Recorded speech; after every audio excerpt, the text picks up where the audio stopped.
Media availability following our regular cabinet meeting. We have been, of course, for the past number of months, located in the press theatre in the bottom of the cabinet offices with a bank of flags behind us, which is how that setup operates. We thought as we've started well into stage 2 of our restart with school beginning on Monday that it was time to come outside and have our recess with a little bit of sunshine. So that's why the change of backgrounds. So on June 1st, we reopened classes for part-time instruction in classrooms, and I have to say that it's been a very positive experience for many. Down this road, we were concerned, as were parents and some teachers and some other workers in the sector, that there might be health concerns. We've seen a gradual increase in the number of kids participating. We've seen a sense of relief on the faces of many, many parents who had been struggling, quite frankly, with homeschooling and trying to meet their other basic needs and requirements in the household. So this is good news for the vast majority of British Columbians, and we're confident this can be done in a way that protects the health and safety of teachers, children, and all participants in the K-12 system. We'll have more to say, of course, as the week goes by and into next week.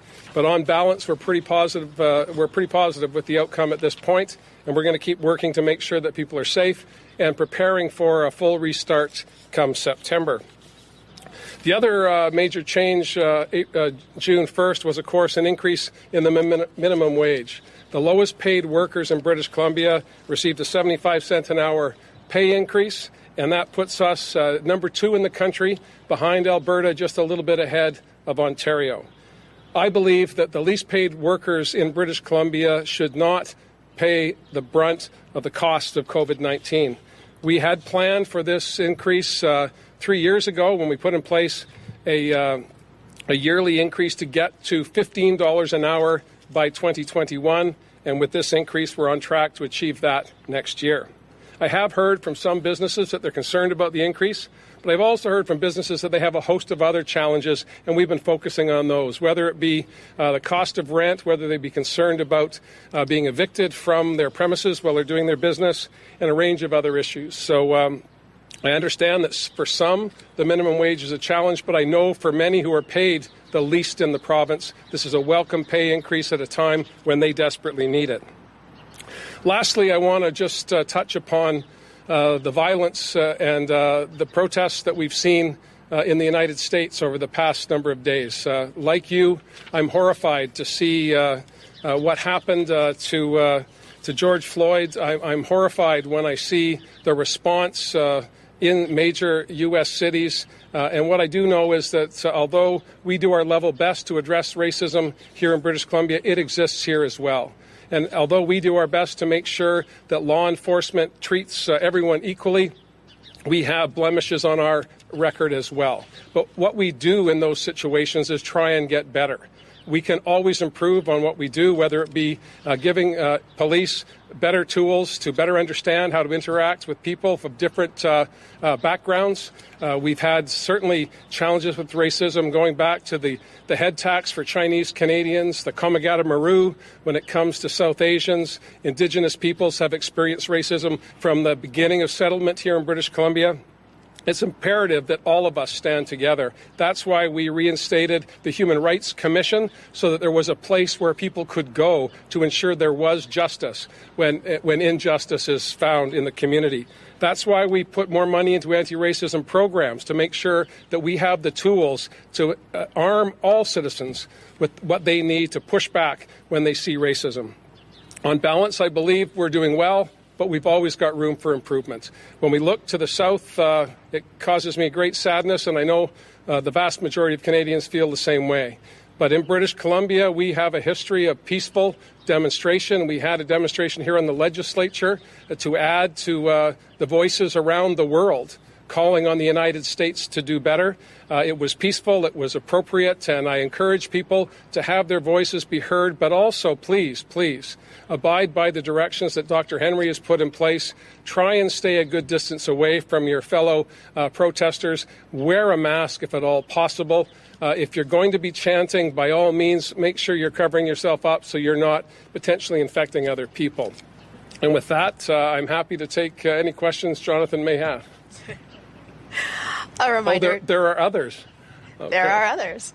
A reminder to media on the line, please press *1 to get in the queue and unmute yourselves. You won't be audible until I call your name. Our first question today is from Vaughn Palmer.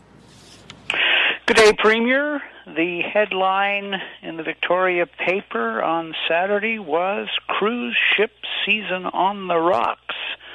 300 ships, 750,000 visitors, and more than $100 million local economic impact. You've talked several times about a tourism strategy that's coming from the government, and I'm wondering when we might see that, and can you give any indication of what the response is going to be for the provincial capital region, which is very hard hit by there not being a cruise ship season this year? Thank you, Vaughn, for the question. And, of course, cruise ships are just one component of what has been historically a very dynamic international tourism marketplace, not just here on the South Island, but indeed right across British Columbia. So the closing of borders, the restriction of international travel until the 22nd of June was a major challenge, or is a major challenge for many tourism operators.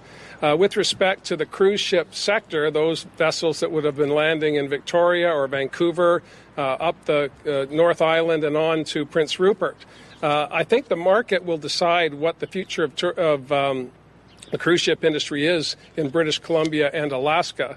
You will know, Vaughn, that as we've gone through this slowdown in the economy and as we all around the world try to manage the impacts of COVID-19, we've seen many outbreaks on cruise ships. I think that the industry's taken a bit of a black eye through this period, and I don't know how many people are lining up to get on cruise ships in the first place. I know I had a friend who works on a cruise ship, and she was floating around in the South Pacific for a month and a half with no port to land in. So there are issues to be resolved on the cruise ship side. But your point is, what are we going to do to backfill for those many hundreds of thousands of travelers who have come to British Columbia year after year to enjoy the many attractions, the many opportunities, whether they be ecotourism opportunities or mainstays like the Butchart Gardens here in Victoria. It's going to be a challenging period. Business understands that.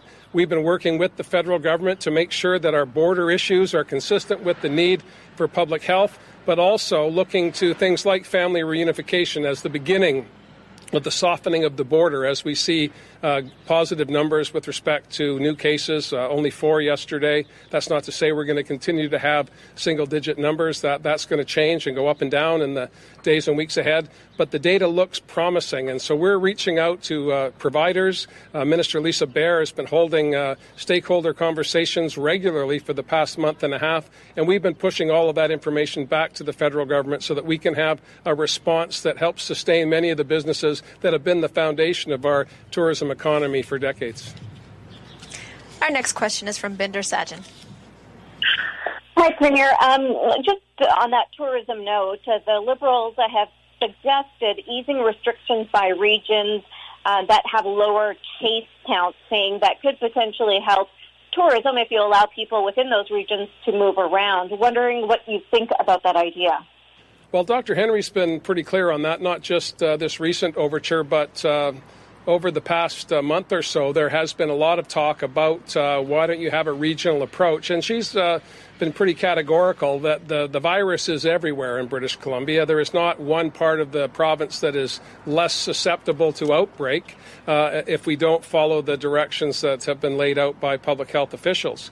And we have opened up our campsites June the 1st. There are people camping. They're going to see more and more travel throughout the summer as we get towards phase 3. And we'll see tourism, domestic tourism, I think, pick up and, in fact, break records as British Columbians stay home and enjoy the beauty and the splendors of every corner of the province. International travel is going to be a challenge, and we need to get our heads around that. Industry needs to get their heads around that, and having different rules in the north or on the island or in the Kootenays is not going to change the fact that cruise ships aren't going to be landing in British Columbia until at least October. It's not going to change the fact that international travel restrictions are going to keep people away from British Columbia, whether it's the north, the Kootenays, or the island. So a regional strategy just doesn't work when it comes to international tourism And as for domestic tourism, we're going to do everything we can with an aggressive promotion campaign in the days ahead to encourage people to visit every part of BC if they've got the time to do so. Next, we have a question from Rob Buffum. Well, hi, Premier. Thanks for your time. I guess sort of sticking with the theme of tourism, I'm wondering about most specifically when we can expect to hear British Columbians are encouraged to do those trips within the province, whether it's to Tofino or the Okanagan. I know that's, if I understand correctly, part of Phase 3. When will that be? In a week or two? Would you encourage people to go travel around the province? Well, I would, if people want to book arrangements at their favorite place in BC, you certainly can do that now, but there's no guarantee you'll be able to get there. We need to follow this very closely. We have had success in BC because people have done this together. And although I absolutely understand that people are going to want to go and move around, and I absolutely understand that tourism operators want to see that happen, but it wasn't that long ago that leaders in tourism-dependent communities were saying stay home. So we can't lose sight of the road we've traveled. We've all worked really hard to get here, and we can't just flick a switch and get back to normal. It has to be gradual. We have a plan. We expect that the incubation period from Phase 1 is into its second incubation period. The numbers have been very low. I would expect in the middle of June we're going to be looking at further easing of restrictions and starting into Phase 3 or Stage 3 of the restart. But I don't want to give people false hope. Anything can happen. This is a dynamic virus that has affected different parts of the world differently, and we're in good shape today because of the collective efforts of British Columbians. They need to hold the course until we can safely say it's time to move around. The next question is from Lisa Usda. Hi, Premier. Speaking about schools, you talked about saying that schools are returning and it's going well and this is ready, preparing for a full start in the fall. But we've heard Minister Fleming and Dr. Henry say that what we're going to see in the fall is some kind of hybrid of at-home learning and at-school learning. Minister Fleming saying that they'll be taking what are the successes some teachers have had with remote learning and share it with all teachers. But this is filling a lot of parents with anxiety, wondering how this is going to happen, what they're going to do with their jobs in the fall if kids are not there full time.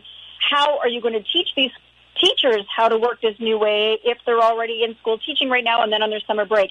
People just wondering how this is all going to work.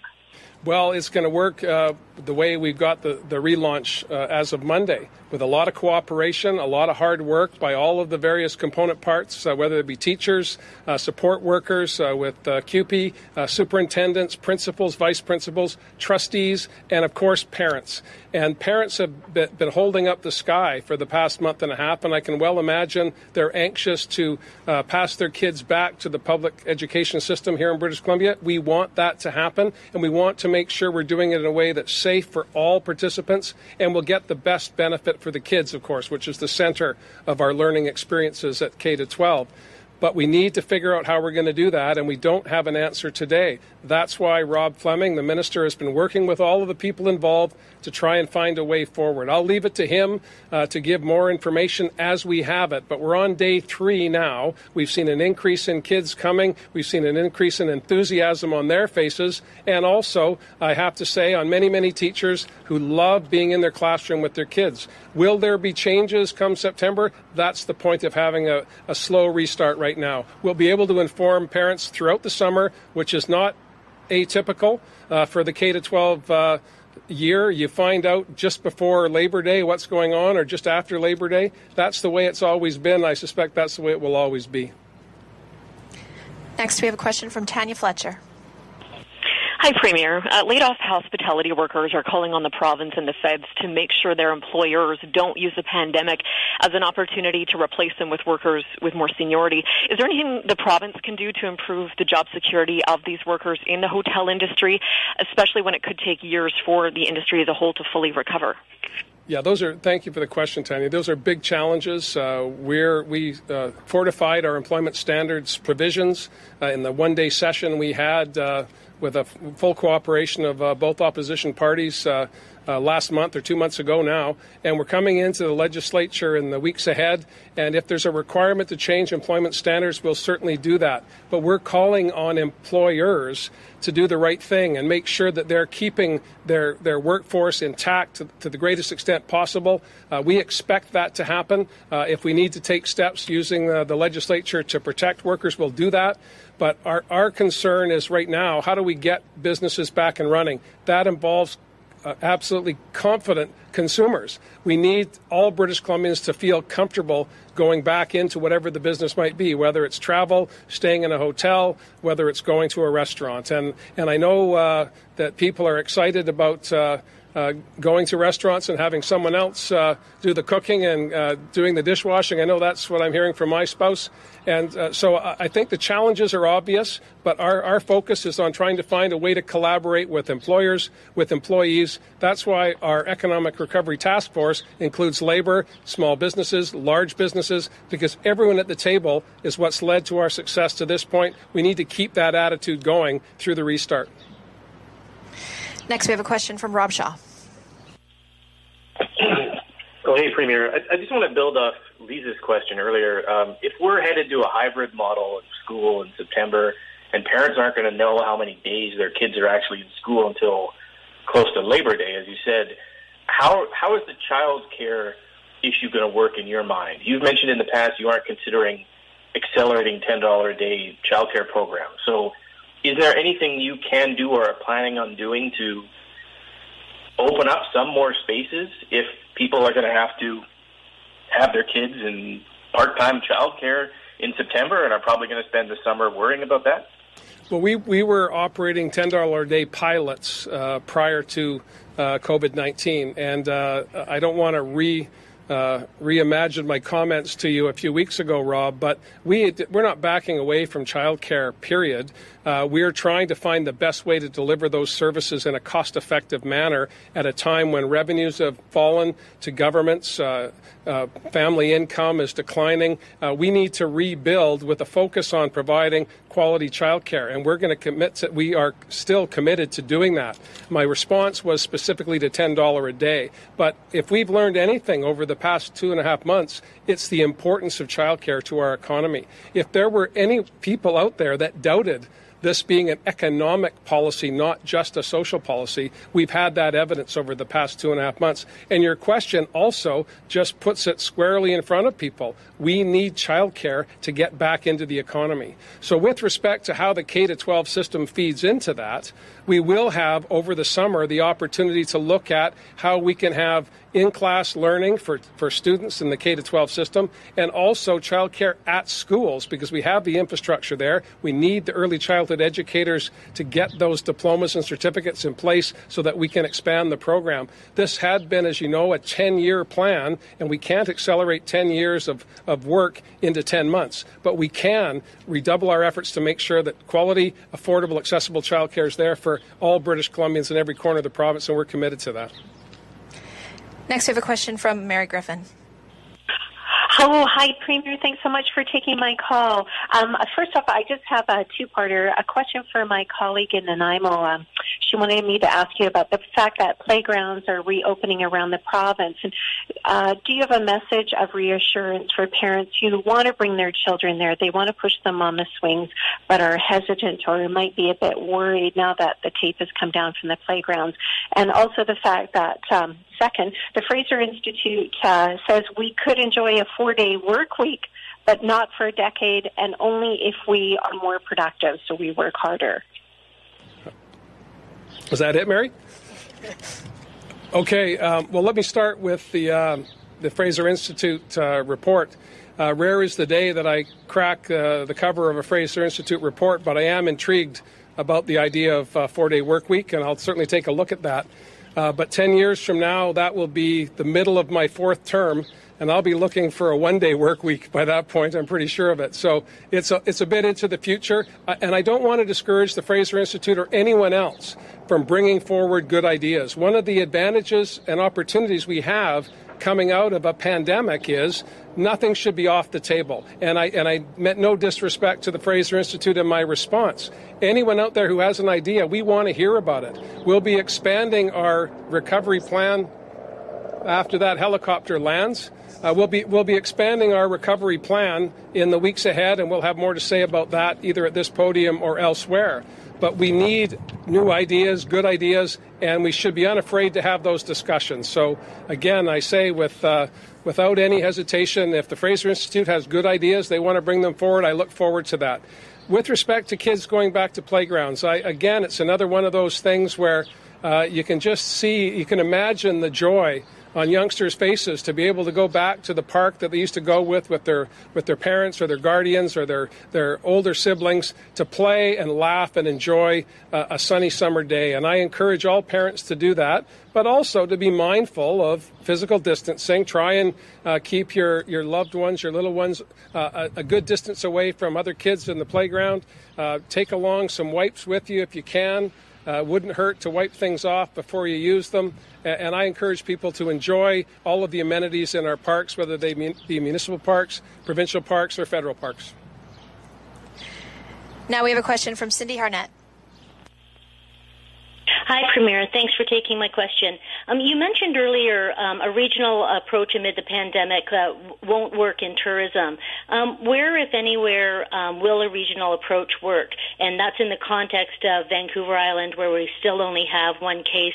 And if I may, just going off Rob's question about childcare, might you be encouraging employers to allow people to work from home if in September older children are having to do some degree of online schooling? Well, thank you for the question. Certainly, employers are free to find the best way to maximize the benefit of their employee to their business. We've seen successful transitions from a workplace to working from home over the past 2.5 months. That's not going to work for all businesses, but if it works for some, I encourage that.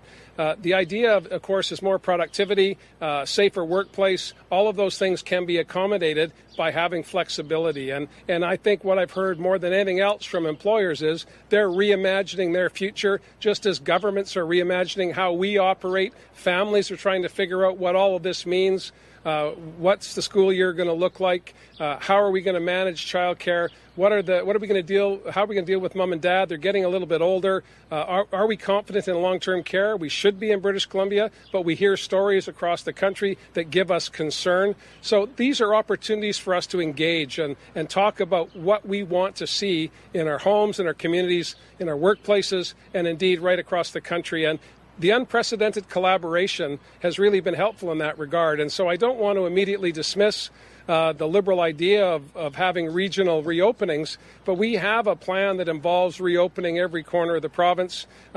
Stage 2 is underway. Stage 3 is just around the corner. And whether you live on the North Coast or on Vancouver Island or in the Kootenays, we all want to come out of this together, safe and focused on a bright future for all British Columbians. And I believe the direction that we've been given by Dr. Henry and Cabinet has confirmed is the best way forward. We are all in this together, north, south, east, and west, and the best way forward is that we take these steps together. Next, we have a question from Keith Baldry. Hi, Premier. Thanks for this. Just wanted to ask you about your weekly call with the Prime Minister and Premiers. What are your priorities going into this one? Do they remain sick leave provisions, long-term care, border concerns, and if those are the issues, are you satisfied with the progress being made on them? Thanks for that.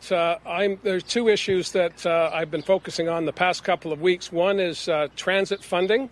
To make sure that we have for TransLink and BC Transit operating funds that can sustain those operations. Municipalities who participate in the operating funds are challenged right now, as the provincial government as well as the federal government. So when the Prime Minister announced on Monday a package of resources for municipalities, that was with the view of allowing us to work with municipalities to find ways to fund transit. So that's a checked box as far as I'm concerned. There's details to work out for sure, and it's likely that Doug Ford, who's also been on this with me, and I and the Prime Minister will engage with it tomorrow.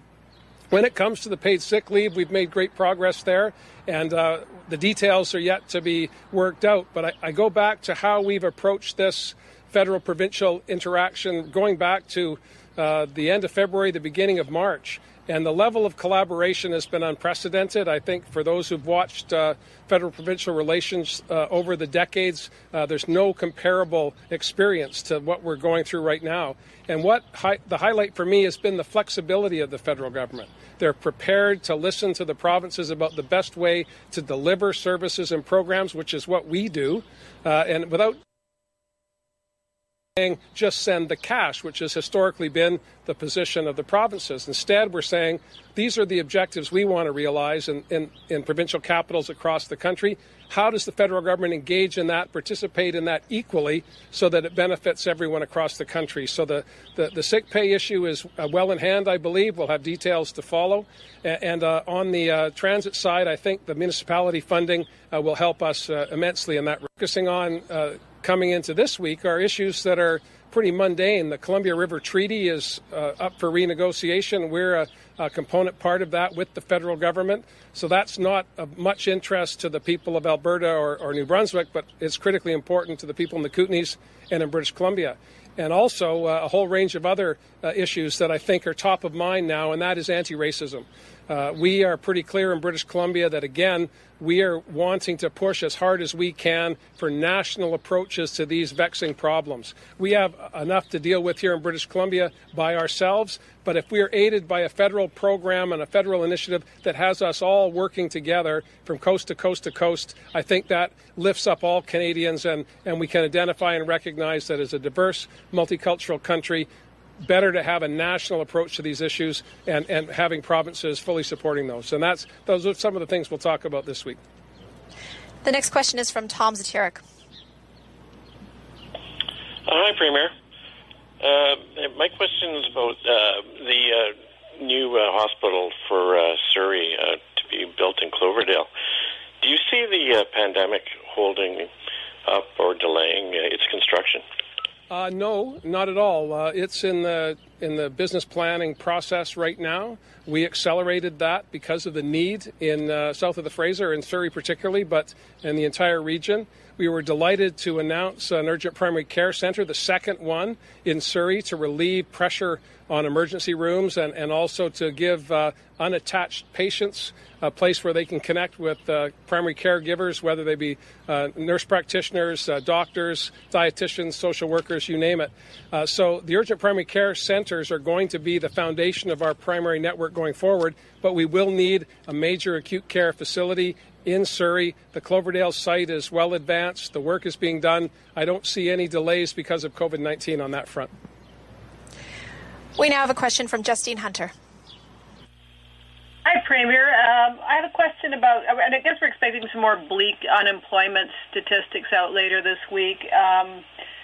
There's an issue on Vancouver Island with Mosaic Forest Management. They've curtailed their operations since last fall. Now they're saying they won't put 2,000 coastal forest workers back to work unless they get more freedom to sell raw logs.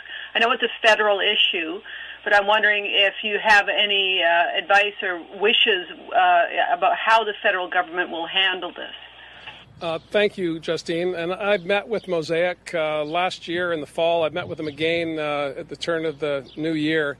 And I understand their challenges, but and the bulk of their activity is on private managed land. I think people don't, if they don't understand that, there's a big block in the middle of Vancouver Island that was given away for a railway that no longer runs to a coal baron who's long dead.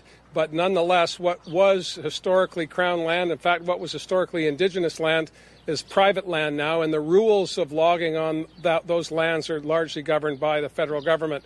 And so the Mosaic's beef is with the federal government. But I support the notion of ensuring that we keep as many logs here in British Columbia as possible, creating more jobs and more wealth for British Columbians. I appreciate that Mosaic has a whole host of markets that they need to satisfy, but I've heard from scores of small remanufacturing companies that are anxious to get access to those logs. The challenge is at what price? And so these are market-based decisions. We have to manage, of course, the public lands in the public interest. Mosaic has different people to respond to than I do, and I have some sympathy for their position, but I want to make sure that we keep as many logs in British Columbia, providing as many jobs as are possible, and I think that's the majority view of British Columbians, regardless of where you live or how you vote. We have 2 more questions. That's all the time we have, but the first of the last 2 goes to Tom Fletcher. Hi, Premier. Also related to Indigenous land, I've been speaking with ranchers and lodge owners, west of Williams Lake, who say that they are losing access to their own properties and Crown grazing land as a result of the Silcotin title transfer. They are comparing it to the Wet'suwet'en talks, where federal and provincial discussions have left them out. Any advice for them? Well, I have seen correspondence from landowners in the Chilcotin. I understand their issues. We're raising those with Ministry of Indigenous Relations. Scott Fraser, the minister's seized of all of this. Doug Donaldson, responsible for forest lands and natural resource operations and rural development, also aware of it. But there are court decisions that are in place that make certain the Silcotin have jurisdiction over a specific map as well as other traditional territories, and we're working through that. We want to make sure we do that in the best interest of everybody, the Silcotin, local landowners, and, of course, the broader community. And our last question is from Richard Zussman today. Thank you for taking my question. Premier, are you worried that businesses boarding themselves up in Vancouver in preparation for what's expected to be a peaceful rally on Friday could incite looting? And can you explain to people what the difference is between a protest that has more than 50 people, which is against the provincial order, than a wedding that may have more than 50 people? People are confused about why the province is saying you can continue protesting but keep your physical distance, while not saying you can have a wedding and keep your physical distance. Okay, thank you, Richard. Firstly, with respect to businesses taking actions to protect their property, I'll leave that to them. I'm absolutely hopeful that any of the demonstrations that are supporting the issues of Black Lives Matter and other issues of racism in British Columbia and around the world will be peaceful and will be focused on the issue at hand. If there are those that try and insert themselves within what will be by and large, and has been by and large, peaceful protest, of course, that's where we need to take action. Law enforcement will be prepared to do that. But I can't counsel businesses on what to do. I can say to British Columbians, I have every expectation, as they do, that if we want to have our voices heard, we need to do it in a peaceful manner, which has been a long-standing tradition in British Columbia. With respect to protests versus official gatherings, again, if people congregate to have their voices heard in a random way, which is, although we do have notice that it's happening, it's not a scheduled event as a wedding would be, or as a drive-in theater would be, or any other areas where public health orders are in place. And free association and the ability to speak about issues that matter in the public square is a fundamental right. I've talked to Dr. Henry about this and Minister Dix. It's a challenge. I absolutely understand how the public will go, what's the difference? But there's a big difference. We're saying to people, let's have smaller events. If you're celebrating matrimony, you're getting married, try and do it under 50 people. Try and exercise responsibility. I'm saying the same thing to protesters. Please do the right thing. Be responsible to yourself and, more importantly, to the people around you. I think we'll all get out of this stronger than we did coming in. But I do understand the motivation and the desire for people to have their voices heard at this most extraordinary time in our world history. Thank you, everyone. That's all the time we have. Thanks, everybody.